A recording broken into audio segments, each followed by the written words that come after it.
What's going on, Bulls fans? Welcome to another episode of Chicago Bulls Central, your number one spot for everything Chicago Bulls related. On today's episode, I'm going to tell you guys why the Chicago Bulls may have just given Marko Simonovic the best birthday gift he got this year. We're also going to dive back into the mailbag to do our second mailbag episode of the weekend. We're going to dive into your voicemails right after this.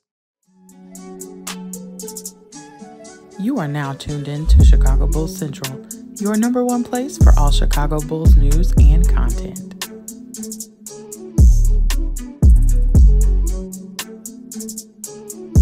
All right, Bulls fans. So I'm going to start this off by talking about how the Bulls just gave Marko Simonovic his best birthday gift he's gotten this season. By the way, shout out to Marko Simonovic. But the Bulls have hired Marko Adelot? I don't know. Marko somethingvich is his last name. Andrejlovic. There you go.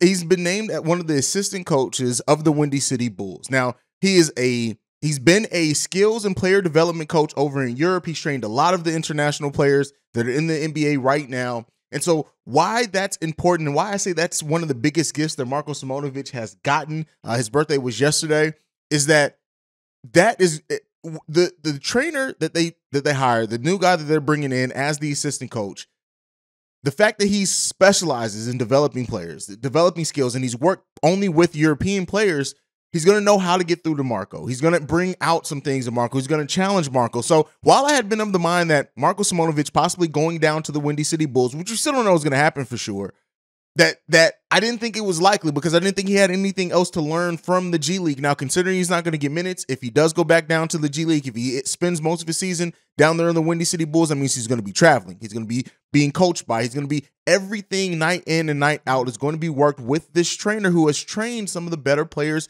in the NBA. As we go towards a more international game, we already know, so Marko's shown a lot of skill, right? And while I still do think that Marko's offensive ability would be hugely needed for the Chicago Bulls team, especially coming off the bench. But with that being said, what he needs to learn to understand and grasp concepts, how he can get better defensively. We know he added a lot of muscle over the course of the season, but if he can get back to, to using that muscle to playing better defense, if he can grasp a NBA defensive system, it could be huge for Marko Simonovic. Now, I still do think, and I know a lot of Bulls fans, rightfully so, right? This isn't a time where I disagree with anybody. I understand and agree, are just like, hey, Marko is a bit of a wash. Was Marko a bad pick by the front office? And I think that there are more signs pointing to that maybe it was, maybe it is, maybe they should have gone somewhere else in this with that second round pick. But at the end of the day, they did draft Marko. His offensive potential is still just as high. If you see this guy, if you guys watched last year's Windy City Bulls games and the Summer League games, you know that Marko Simonovic has it offensively. He can pass, he can rebound, he can shoot, he can score in the post. It's the defensive side of the ball. And while some people may say, hey, well, there's a lot of bad big man defenders in the league, why is he still not getting minutes? Keep in mind,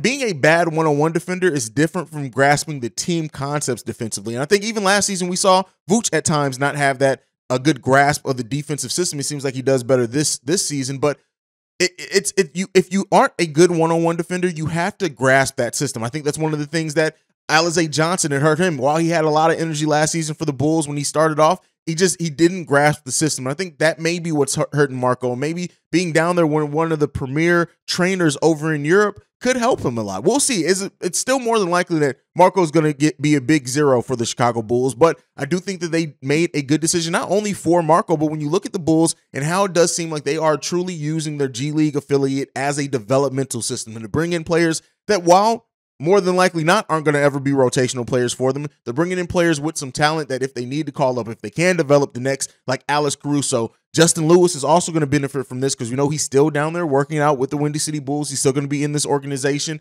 And hopefully they do re-sign him next summer, even though they waived him. Those players are going to benefit hugely from having somebody who's just used to cultivating talent. So that's my thoughts on that. You guys can let me know what you think about it down below, even though I murdered his name again. Marko Andrejlovic. Yelovich is probably how you pronounce that. I think I got it. Nonetheless, let's get into the voicemails. This first one is from Shay. What's up, Hayes? This is Shay.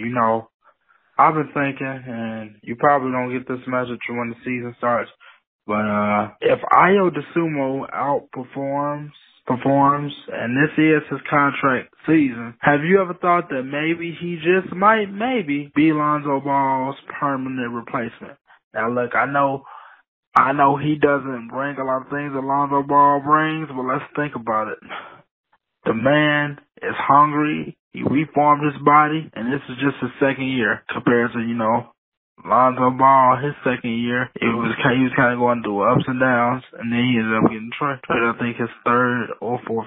I don't know. It might have been his second year, but I'm gonna just say this. Remember, in Golden State, Draymond Green made David Lee very replaceable. Bam Adebayo did the same thing to Hassan Whiteside. And everybody thought Hassan Whiteside was going to be the next franchise player, and it ended up being Bam Adebayo. Jimmy Butler also made Luol Deng and Rip Hamilton expendable. So, don't be surprised if that will happen. I'm not saying it will, but it could possibly happen. Anyway, tell me what you think. Peace.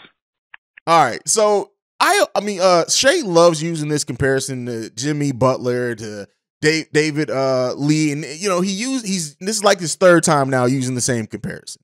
Shout out to Shay too, by the way.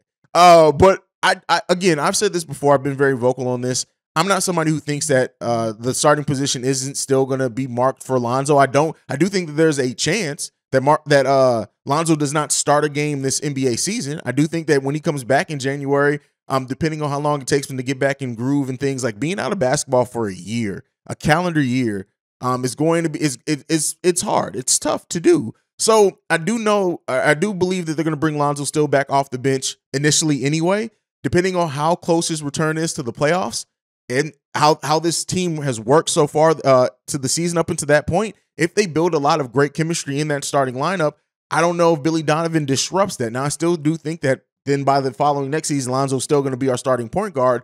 I think that Ayo would have to have such a season to show. And look, the fact of the matter is Ayo, very much like Jimmy Butler, did show and get off the bench. He got off bench a year earlier than Jimmy Butler. He's shown how that game grows and develops. Could still be, the sky's still the limit to it. But I think his game would have to get such to a point for the Bulls to say, hey, we're not even going to think about starting Lonzo Ball back. I just don't know. No matter what his contract is, I just don't know. I would have to see it come to fruition. Now, as far as Ayo having a big season, he's going to be key. I do think he's going to have a big season. But I look at the situations like Jimmy Butler. You said that he made Rip Hamilton and Luol Deng obsolete. He didn't. Keep in mind, Jimmy Butler's first season getting significant minutes, him and Luol Deng had his best season as well. So it wasn't until Luol had a severe injury that it really was like, okay, we can sustain this Luol Deng thing because of Jimmy playing so good. But they didn't go away from Luol just because Jimmy Butler it took a significant injury. And then as far as like Rip was a veteran. He was never meant to be here long, so it kind of is what it is. He didn't play the best when he was a Bull. Either way, the David Lee thing, again, another aging veteran. The thing that makes this Lonzo Ball situation so much different than the ones that you name is Lonzo isn't an aging, injured veteran. Like, he's an injured young player. Still only 24 years old, and what he's shown at this age and the fact that he still can progress some. Keep in mind, Lonzo Ball isn't probably done progressing. We still can see some things of what he can do with breaking defenses down, getting more to the rim, being a better finisher at the rim, things like that. If those things happen, like, I don't think you go away from, yes, they both still have sky's the limit. Ayo's 2 years younger, but I don't know. I'd have to see how this season goes for Ayo before I'm ever willing to say that. But shout out to Shay for that voicemail. Let's go ahead and get to the next one. This one's from Marvin. Going on, hey, Marvin. Just calling in to give a little preview, man, how I feel about the beginning of the season for the Bulls. First of all, I just want to give a shout out to Billy Donovan. I think him incrementing this new offense, I don't know if everybody noticed it, but the ball is moving, the guys are cutting. I think it runs the offense a lot better. I want to get into the first 5 games. I usually go in 10-game increments, but I think it's key for the Bulls in these first 5 games of the season. Now, just to start, the first 10 games of the season, we have 5 of those on the road. 3 of them against who? Supposedly the top-tier teams in the East. That's why I want to go into this first 5. First game of the season is on the road at Miami. I think this is a very important game for the Bulls simply because we can win this game. It will get rid of the rhetoric that we can't be the top 10 in the East. Plus, we win a road game. Second of all, the second game is at Washington. I think that's a beatable game, not taking anything away from Washington. but I think the Bulls are a better club. First 2 games on the road, then we got 3 straight at home, first 5 games increments. At home against Cleveland, our season opener, at home against Boston, and home against Indiana. Guys, if we can win that first game, I think we'd be motivated to win game 2 on the road at Washington. Come home on our home opener. That's going to be another tough game against Cleveland, but I think we can get that one. Then the key game, the home game, is next against Boston.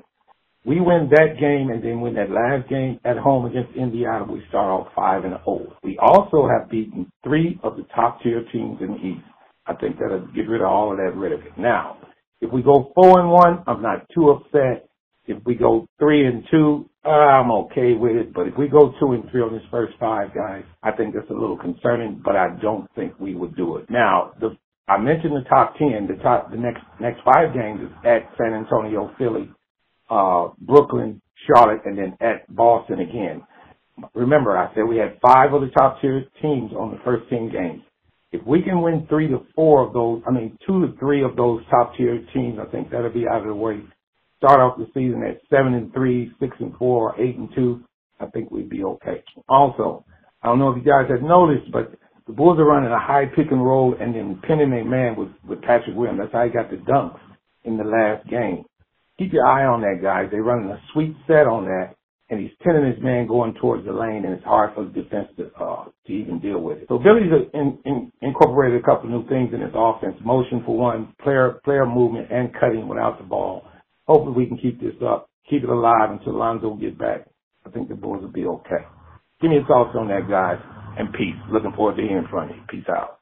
The Bulls opening season, like to start the season, 5-1, 5-0, 4-1, 3-2, 2-3. God forbid it's 1-4 or 0-5, because if it's those latter two, wait for the headlines and the reaction from Petty Roosevelt. But with that being said, the Bulls' start to the season is going to be important for a lot of reasons. It's going to show that, yeah, this is how we're playing without Lonzo Ball. You guys are counting us out, having us ESPN, for example, to finish 12th in the East because of the absence of Lonzo. Listen, it's going to make a statement. If the Bulls can get an opening win against Miami, which is still a team that I do think people still look as can be a contender, but I think they do realize that they've probably taken a step back just in how their roster is. But nationally televised, way to open the season. That is a great way to cleanse the palate of Bulls not being able to beat the premier teams in the East. Now, as far as against Washington, don't overlook that Washington team. And Marvin said they'll be motivated to win game 2. They need to be motivated to win every game to start the season. You can't use one game as like, I need to see this team motivated and locked in every single game, because that's one of the things that it seemed like we weren't at points last season. So, but as far as them opening, I think the Miami game, the Cleveland game for sure, the Cleveland Cavaliers being a team that people have looked at what they've done on paper and now in preseason said, hey, this team is clearly going to be better than the Chicago Bulls. If the Bulls can come into that matchup and win that game, it doesn't need to be a blowout. I wouldn't expect that. That'd be crazy to expect. They just need to win that game. If they can beat Miami and Cleveland, right, regardless of what happens in Washington and Boston. So look, the first 5 games are Miami, Washington, Cleveland, Boston, and Indiana. If they can beat Miami, Cleveland, and Boston, I almost don't care if they lose the other 2 games. That shows that I think that would go a long way of saying, hey, this team is not the same Chicago Bulls team. They are beating the better teams in the East. And you look at San Antonio, Philadelphia to follow that one. Then we got Philadelphia, Brooklyn, Charlotte, and Boston again. And then we got Toronto and a home and home. That stretch, that first 10 games of the season is going to be a big part of going forward. And 3 of those games are nationally televised as well. It's going to go a big part in cleansing that palate, like I said, of Bulls can't be the top teams. If they lose, they can lose all 3 or 4 of those games and then win all the other ones, and it's not going to really change much for my perception, or it shouldn't for the national media perception. They need to beat the premier teams in the East. I'm not saying they need to sweep them and beat all of those matchups, but they need to play. And even if they do lose, they need to look like they belong. So many times, not only did we lose, we got blown out.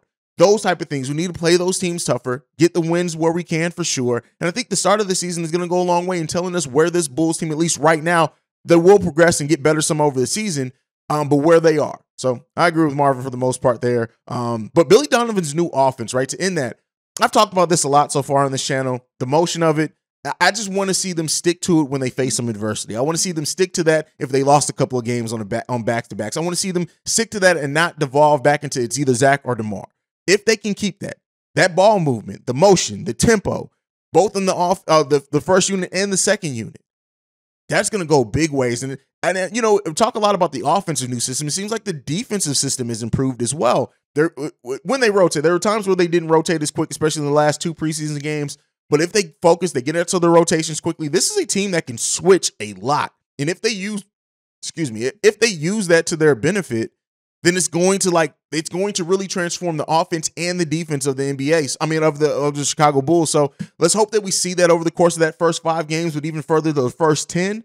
And then we'll see where the Bulls sit. I think we're going to know a big part of where this team sits amongst other teams very early on in the season. We also faced Denver. We faced New Orleans twice early in the season. Boston again. We faced Boston 3 times in the first month of the season.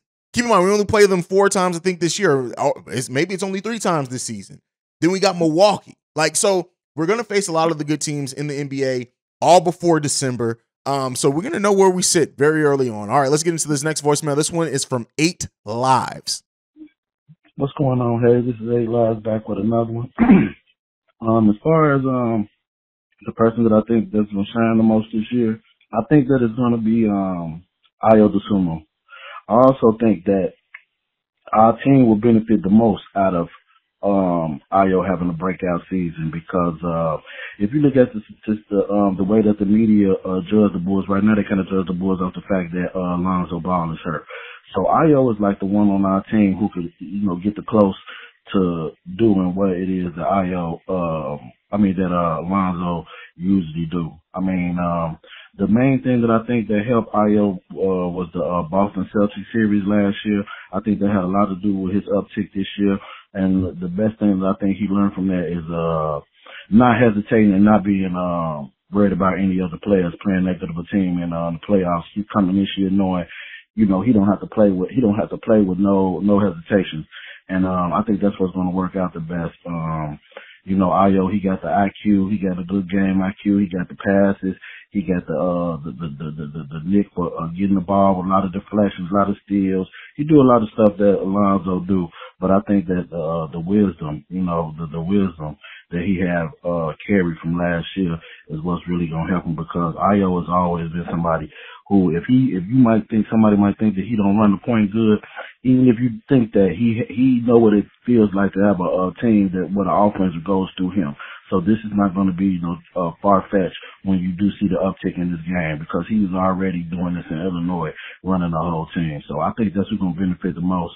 And, man, I'm looking forward to seeing what happens, man. All right, that's all I got, bro. Go Bulls. All right, so 8 Lives responding to one of my episodes from last week in which I said, what player is going to shine the most or have a breakout season? He's picking Ayo Dosunmu. And I think if Ayo is to have a big season for the Chicago Bulls, like I said before, just like with Patrick Williams, and sometimes we overlook it because he did so many other things better, but Ayo passed up a lot of shots in crunch time last season. He didn't want to be the one to miss. He didn't want to mess up. He took some too, and he made some and he missed some, but there were a lot still that he passed up. I think a more confident Ayo that's coming into the season knowing he's the starting point guard for one, and understanding that role, even Lonzo helping mentor him some, and just his development with those point guard skills, because Ayo really still is a combo guard when you look at his size, but him developing those point guard skills a little bit more, becoming a game manager, everything isn't going to run through him. When you have the passers and the players that have had offensive run through them in DeMar, Zach, and Nikola Vucevic, that's going to be your primary person to do that. So him getting into the motion, shooting more mid-range shots, getting into the three-point shots, taking those shots confidently. But when it is times for him to be a game manager, allowing Zach DeMar to play a little bit more off the ball with Vooch, coming off screens and pin downs, and him being the one to kind of manage certain offensive sets. As that develops for Ayo Dosunmu, those Drew Holiday comparisons are going to come to light. I already said on the video earlier, when you look at Drew Holiday's first NBA season to Ayo Dosunmu's first NBA season, the numbers are almost identical. The efficiency is almost identical. The usage rate was higher for Drew Holiday, different team, but all those other things were very, very similar. So if he can take that leap in this second season, right, and shown as the starting point guard, hey, not only am I stronger now, not only is my body ready to go into a longer stretch of the season, I'm not going to hopefully hit that wall. Taking those shots, being a more dangerous part of the offense. We already know what he brings defensively, learning to play more without the ball. It's going to be great. Ayo Dosunmu has not even scratch the surface of the offensive potential he flashed in Illinois. That is why his potential is so high coming into the NBA and even being that second round pick. So hopefully we see that from Ayo Dosunmu. All right, let's go ahead and move into this last voicemail from today. This one's from Isaiah. What's up, hey? This your boy Isaiah, calling from Walker, Louisiana. I was calling, only had 2 questions. The first one is, what do you think about Ayo Dosunmu this year? You know, I feel like he's doing good. He's doing a little good so far. But how do you feel about him? And my other question is, do you feel like DeMar DeRozan will have a successful season like he did last year? Being a good player, all that. But that's all I wanted to ask. And bye. Shout out to the younger listeners of Chicago Bulls Central. Shout out to them. And shout out to you for leaving a voice. Did your mama know you called? Anyway, so what do I think about Ayo Dosunmu? I think I just said it in response to the last voicemail. I have the sky's the limit for Ayo. I love those Drew Holiday comparisons for him more and more. When you look at his defensive efficiency, he's great. He's going to be all those things. I think the talent that the Bulls got in the second round with Ayo Dosunmu is just hugely wild. And it sucks that they didn't give him the 3-year deal, because now we have to extend him, and he's probably going to get a considerable contract extension. I think the most he can get is like 10.3. Bulls are probably going to go ahead and give him all of that. But I do think that, that's how this team, that's how you get value when you're a team, especially if you're a team that's winning. If you can start finding value in that second round as well, that players that it can at least turn into rotational players, much less a player like Ayo turning into a starter for us. I'll bet it with injury. You think the sky's the limit for that? So sky's the limit for Ayo Dosunmu. Now, as far as the second question, will DeMar have a successful season for the Chicago Bulls? Successful, yes. I don't know if he has statistically the same season he had last year, but if I was going to bet on one player to know what they're going to give me this season, is going to be DeMar DeRozan. Absolutely. DeMar DeRozan is the one constant for the Chicago Bulls. Vooch was very consistent last season as well, as far as like his output, but we know his play game to game was kind of up and down as well. He was the most consistent player in the playoffs, I should say, for Nikola Vucevic. But with that being said, like, DeMar DeRozan, the reason he came here is for that consistency. The reason he came is because you know what DeMar is going to do. If nothing less, DeMar is going to get to that line. DeMar is going to get you some baskets. DeMar is going to dance in the mid range. DeMar is the person that I'm not worried about having a successful season. Now, I don't know if he has the same statistical season. I don't know if he has that same output, and hopefully he won't need to, because the rest of the team has improved so much, and the new offense and all these things has improved to make people more dangerous. But I definitely think DeMar DeRozan is going to have a successful season for the Chicago Bulls. That's not one thing that I don't think I've ever questioned that. I think he's definitely going to have a successful season. You guys can let me know what you think on that one down below. But that is it for the mailbag today. Make sure you're following the show at Bulls Central Pod. You can send us any feedback, questions, comments, concerns, bullcentralpod@gmail.com. Lastly, if you want to leave a text and or voicemail, the number to do so, 773-270-2799. We're the #1 spot for everything Chicago Bulls related. And by the way, if you made it to the end of this video, NBA Central will be launching today. So make sure you guys go ahead and check out that channel as well. But that is it for me for today. Like I like to end every episode on, go Bulls. Love you guys. Peace, y'all. This has been a presentation of the Break Media.